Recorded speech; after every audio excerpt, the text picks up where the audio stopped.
सभी ऋषि सूत जी से बोले, हे सूत जी, अब आप हमें तुलसी विवाह की विधि बताइए। सूत जी बोले, कार्तिक शुक्ल नवमी को द्वापर युग का आरंभ हुआ है, अतः यह तिथि दान और उपवास में क्रमशः पूर्वाहन व्यापिनी तथा पराहन व्यापिनी हो तो ग्राह है।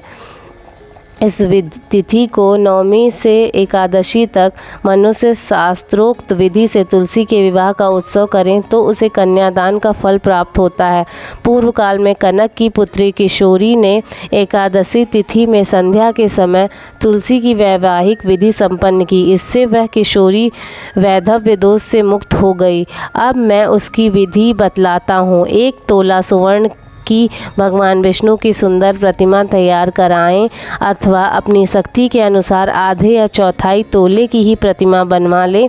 फिर तुलसी और भगवान विष्णु की प्रतिमा में प्राण प्रतिष्ठा कर षोडशोपचार से पूजा करें। पहले देश काल का स्मरण कर के गणेश पूजन करें और फिर पुण्याहवाचन कराकर नांदी श्राद्ध करें। तत्पश्चात वेद मंत्रों के उच्चारण और बाजे आदि की ध्वनि के साथ भगवान विष्णु की प्रतिमा को तुलसी जी के निकट लाकर रखें।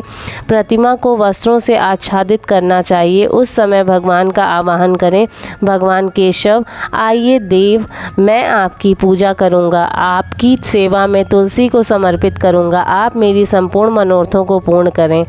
इस प्रकार आवाहन के पश्चात 3 बार अर्घ, पाद्य और विष्टर का उच्चारण करके इन्हें बारी बारी से भगवान को समर्पित करें। फिर आचमनीय पद का 3 बार उच्चारण करके भगवान को आचमन कराएं। इसके बाद कांस्य के बर्तन में दही, घी और मधु रख कर उसे कांस्य के पात्र से ही ढक दें और भगवान को अर्पण करें। करते हुए इस प्रकार कहें, वासुदेव आपको नमस्कार है। हे मधुपर्क, दही, घी तथा शहद के मिश्रण का मधुपर्क कहते हैं, ग्रहण कीजिए। यह मधुपर्क ग्रहण कीजिए। तदंतर हरिद्रालेपन और अभ्यंग कार्य संपन्न करके गोधूली की वेला में तुलसी और विष्णु का पूजन पृथक पृथक करना चाहिए। दोनों को एक दूसरे के सम्मुख रखकर मंगल पाठ करें। तब भगवान सूर्य कुछ कुछ दिखाई देते हों तब कन्यादान का संकल्प करें। अपने गोत्र और प्रवर का उच्चारण करके आदि की 3 पीढ़ियों का भी आवर्तन करें। तत्पश्चात भगवान से इस प्रकार कहें, आदि मध्य और अंत से रहित त्रिभुवन प्रतिपालक परमेश्वर, इस तुलसी दल को आप विवाह की विधि से ग्रहण करें। यह पार्वती के बीज से प्रकट हुई हैं, वृंदा की भस्म में स्थित रही हैं तथा आदि मध्य और अंत से शून्य हैं। आपको तुलसी बहुत ही प्रिय है, अतः मैं आपकी सेवा में अर्पित करता हूँ। मैंने जल के घड़ों से सींचकर और अन्य प्रकार की सेवाएं करके अपनी पुत्री की भांति इसे पाला पोसा और बढ़ाया है। आपकी प्रिया तुलसी मैं आपको दे रहा हूँ, प्रभु आप इसे ग्रहण करें।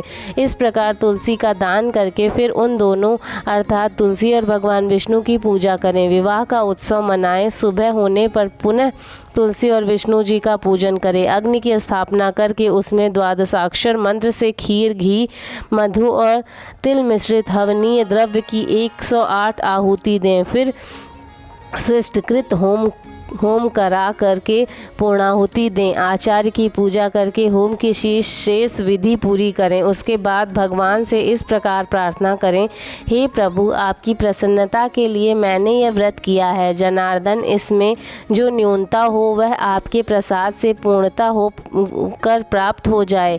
यदि द्वादशी में रेवती का चौथा चरण बीत रहा हो तो उस समय पारण ना करें। जो उस समय भी पारण करता है वह अपने व्रत को निष्फल कर देता है। भोजन के पश्चात तुलसी के स्वतः गल कर गिरे हुए पत्तों को खाकर मनुष्य सब पापों से मुक्त हो जाता है। भोजन के अंत में ऊख, आंवला और बेर का फल खा लेने से उच्छिष्ट दोष मिट जाता है। तदंतर भगवान का विसर्जन करते हुए कहें, भगवान आप तुलसी के साथ वैकुंठ धाम में पधारें। प्रभु मेरे द्वारा की हुई पूजा ग्रहण करें, आप सदैव संतुष्टि करें। इस प्रकार देवेश्वर विष्णु का विसर्जन करके मूर्ति आदि सब सामग्री आचार्य को अर्पण करें। इससे मनुष्य कृतार्थ हो जाता है। यह विधि सुनाकर सूत जी ने ऋषियों से कहा, हे ऋषियों, इस प्रकार जो मनुष्य श्रद्धा पूर्वक सत्य, शांति और संतोष धारण करता है वह मनुष्य भगवान विष्णु को तुलसी दल समर्पित करता है, उसके सभी पापों का नाश हो जाता है और वह संसार के सुखों को भोग कर अंत में विष्णु लोक को प्राप्त करता है। हे ऋषिवरों, यह कार्तिक महात्म सब रोगों और संपूर्ण पापों का नाश करने वाला है। जो मनुष्य इस महात्म को भक्तिपूर्वक पढ़ता है और जो सुनकर धारण करता है वह सब पापों से मुक्त हो भगवान विष्णु के लोक में जाता है। जिसकी बुद्धि खोटी हो तथा जो श्रद्धा से हीन हो, ऐसी किसी भी मनुष्य को यह महात्म नहीं सुनाना चाहिए। इति श्री कार्तिक मास महात्म 35वां अध्याय समाप्त।